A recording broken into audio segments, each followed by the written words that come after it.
So what would you say to someone who said, because you acknowledge that perhaps we painted history in a jingoistic way previously and we're working towards making it more honest, an honest representation of history. But what would you say to someone who would say, well, this is the moment when kind of ethnic minority people, women, LGBT people are now getting their fair hearing, and that this is just people that are very uncomfortable with having that increased representation, reacting against that?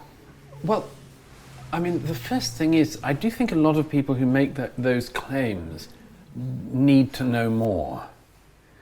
I'm getting rather fed up of people who've only just discovered things, presenting it as if everybody else is as ignorant as them.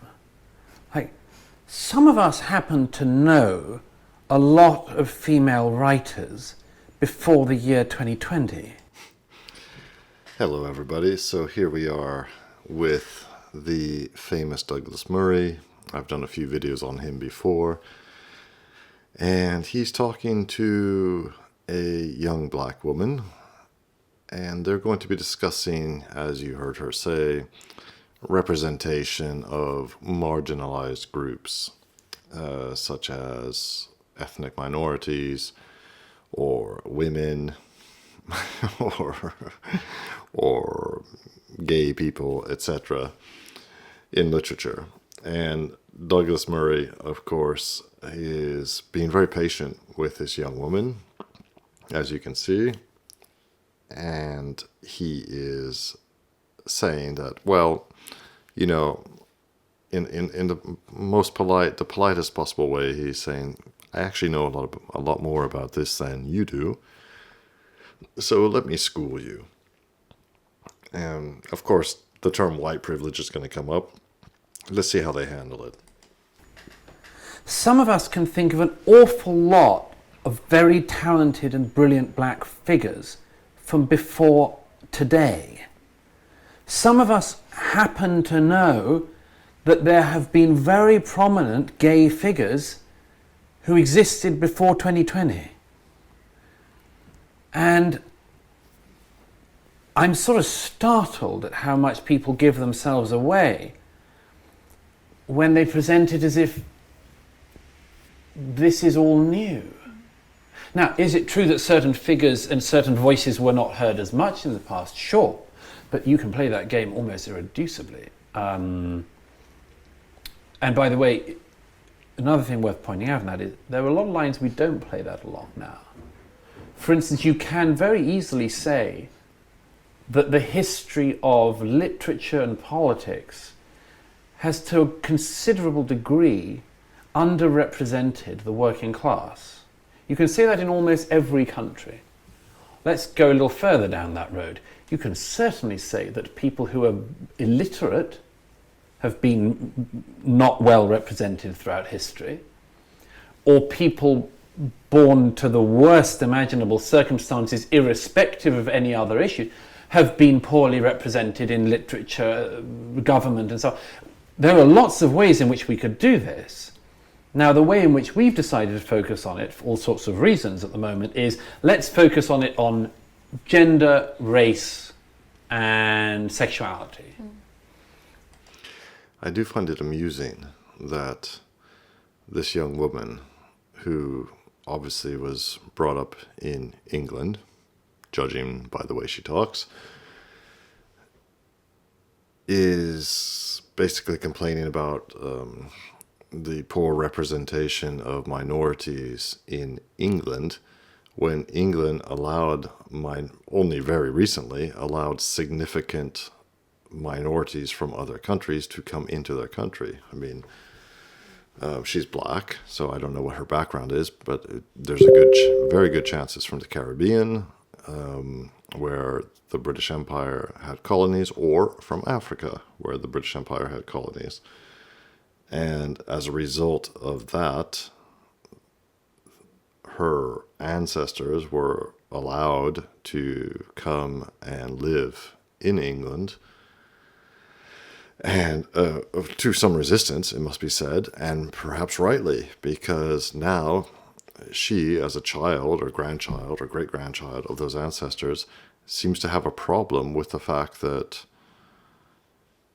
yeah, English history, English literature is, yeah, basically white. Of course it is. It focuses on the history of, or the literature of the English people, the Anglo-Saxon people, people of European descent. Obviously, this is Europe after all. England, the UK, is in Europe. So why should it give any particular focus to minorities, people who come from different parts of the world? If you want to know a lot about Nigerian history, well, if you grew up in Nigeria, for example, you would learn all about Nigerian history, I'm sure, and Nigerian literature. Or if you grew up in Barbados or Jamaica, you would learn all about Jamaican history or literature, or Barbadian history or Barbadian literature. You get the idea. Obviously, it makes sense. If you're a minority, this is one of the big problems with mass migration. You bring people into your country who do not have a stake in that country, do not have a heritage, do not have a ancestry in that country. And the original immigrants, the ones who first come, are probably happy. They're happy to be given a chance, but their sons and daughters, their grandsons and granddaughters, the later generations, feel deracinated somehow. And that is a problem. We see that in many Western countries. And if she has a problem with that, she should talk to her parents and grandparents, not complain to the people in charge right now in England. But, I mean, history was a mess for almost everyone. It's one of the reasons why I revolt at the impression given that, for instance, white privilege existed throughout the past and it was something that excluded black. Most people in this country... It's like saying Japanese privilege in Japan. Yeah, obviously. Of course there's Japanese privilege. If I, as a person of European descent, were to go live in Japan, obviously there would be Japanese privilege. Would my kids be Japanese if they were born and raised in Japan? Well, no, the Japanese wouldn't think so, even if they spoke perfect Japanese. Would my grandchildren? No, probably not. Yeah, this is the way of the world. Did not have an easy 14th century or 15th century or any other century up to the present. You only have to go 2 generations back to people who, didn't have basic sanitation in this country. In our own lifetimes, 1 in 5 people were leaving British schools functionally illiterate. So there's a lot of problems we can identify. And I'm not minimizing any group's sufferings in that. We need to have this understanding in the round. And I worry that we are focusing on specific parts of it. And furthermore, we're focusing on specific parts of it without solving it. You must feel this as well. Our society at the moment is like the Eye of Sauron. We go on to things, we focus on them, but we make them worse. I wouldn't mind if all of this was simply bringing out voices that have been not heard enough from the past. By the way, so there's an academic point to make on this. This was originally the point in black studies, gay studies, and women's studies. The original idea is a pretty good one as an academic discipline. It's to say, in the past, there were, think of George Eliot. Mm-hmm.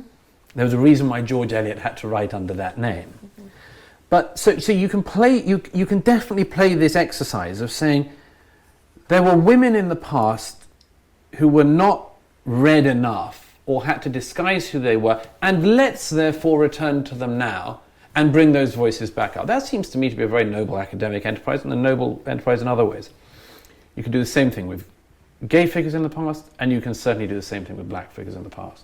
That seems to me to be a very, very worthwhile enterprise. Here's the moment where it starts to divide. It starts to divide when those people are already in the canon. They are not black literature, gay literature, women's literature, they're literature. They're not black history, gay history, women's history, they're history. And one thing, and I focus on this in the studies thing, because it's so interesting that what has ended up happening, instead of allowing these figures to become part of that and remain part of that, they suddenly are back to being in the special interest shelves. So yeah, I think you see his point. You know, is this, why do we have to specify? Of course, in a European country, or a country founded by Europeans, such as the United States, or Canada, or Australia, or New Zealand, or whatever, the focus is going to be on the history of the people who founded and created and developed and maintain that country, which in this case is Europeans, people of European descent. The same goes for China. You know, they focus on their own history, their own people, their own literature. Same for Japan, same for India, same for any African country or South American country. That's just the way it goes. If you have a problem being a minority in the country you live in, again, as I said earlier, talk to your parents and your grandparents. You know, if you feel deracinated or you feel like you don't belong, talk to your parents and grandparents, great-grandparents, whoever it was who first came to that country.